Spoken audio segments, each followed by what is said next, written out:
কত ভাই ভাগ করলেন কি 30 টাকা দিয়ে মারো আপনি ভাগ করলেন আর 30 টাকা দিয়ে 90 টাকা পাবেন বুঝছেন এটা হিসাব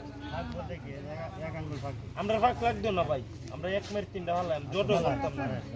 এটা নিয়ম ভাই এক নক ফাঁক দিবই ওইটা চাবাই দিলে সবাই ফেলাই দিবে চাবাই দিলে তো বলে বেরাইতো না না বল বের আপনি মাপ দিয়ে যান বেল বেরাইব আমার 30 টাকা হ্যাঁ বল মাপের আছে দাদা বল মাপের আছে লাগ মাঝখানে মারতে হইব বললে হইছে ভাই কাছে বললে হইছে ভাই এই নই ওটা আমরা কত আগে রাখেন মারো ভাই আমরা দেন দেন মিস কেলা করে ভাই এতে দেন চলা মন এটা বাকি সারি দিবার পাও কি করব কি বলে একবার বল মারবেন 30 টাকা একবার বল মারবেন 30 টাকা যদি আপনারা সব পুরো